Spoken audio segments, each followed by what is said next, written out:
આજે મારે વાત કરવી છે ભારતના એવા વિરલ પુરુષની કે જે ના તો 100 વર્ષ પહેલા થશે કે ના તો 100 વર્ષ પછી થશે, એવા ભારતના સરદાર પટેલ કે જેને આપણે લોખંડી પુરુષ તરીકે ઓળખીએ છીએ.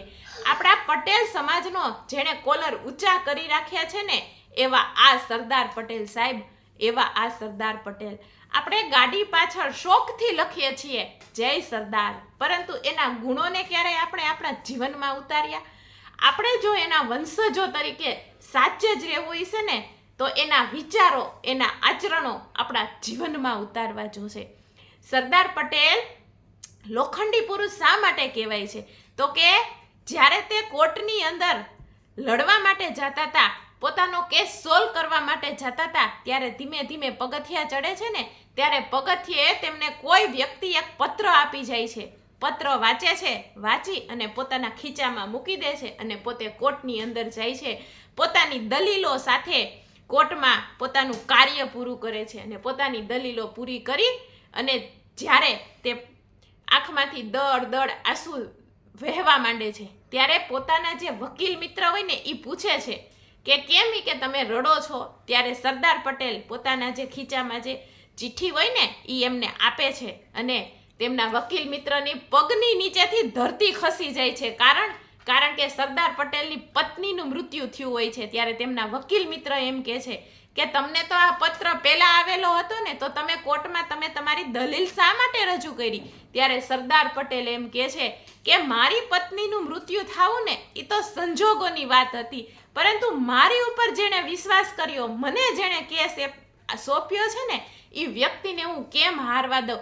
આ લોખંડી પુરુષ હતા. પોતાની દીકરી મણિબેન કે જેને બહુ ઓછા લોકો જાણતા હશે, તે પણ પોતાના પિતાની સમાન એક કર્તવ્યનિષ્ઠ હતા કે તેમણે આખી જિંદગી લગ્ન નહોતા કર્યા.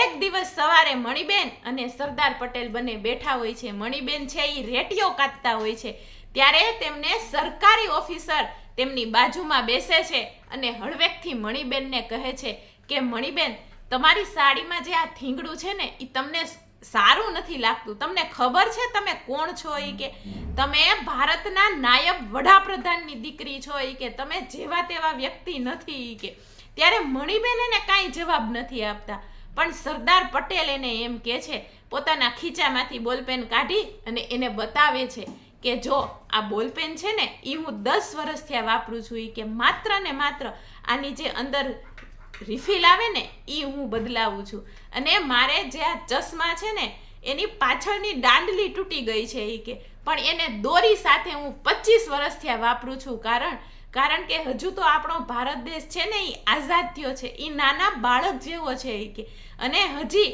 ભારત દેશના વિકાસ માટે ખૂબ પૈસાની જરૂર પડશે, અને અમે બાપ દીકરી છે ને, એ જેટલા બચે ને એટલા પૈસા અમે બચાવીએ છીએ. સાહેબ, આ ભારતના લોખંડી પુરુષ હતા. જ્યારે તેમનું મૃત્યુ થયું ને, ત્યારે માત્ર તેમની મરણ મૂડી 268 રૂપિયા હતી. પોતે પોતાના જીવનમાં માત્ર ને માત્ર આપણા ભારત દેશનું કેમ ભલું થાય, આપણા ભારત દેશનું ભવિષ્ય કેમ સારું થાય ને, માત્ર તેણે તેના માટે જ કાર્ય કરેલું છે કે જેણે આખો ભારત દેશ, આપણે આખા દેશના લોકો એમ ઈચ્છતા હતા કે સરદાર વલ્લભભાઈ પટેલ વડાપ્રધાન બને, પરંતુ ગાંધીજીનો નિર્ણય એવો હતો કે જવાહરલાલ નહેરુ બને. ત્યારે આ ગાંધીજીના નિર્ણયને પણ પોતે માન્ય રાખ્યો હતો અને જવાહરલાલ નહેરુને પોતે વડાપ્રધાન બનાવ્યા હતા. સાહેબ, એવા વ્યક્તિના સ્ટેચ્યુ બને, એવા વ્યક્તિના ગગનચુંબી સ્ટેચ્યુ બને, અને આ સ્ટેચ્યુમાંથી આપણે આપણા જીવનમાં પ્રેરણા લેવાની છે. આપણું જીવન પણ એના જેવું સરસ, બીજાને ઉપયોગી બને ને એવું બનાવવાનું છે. જય સરદાર.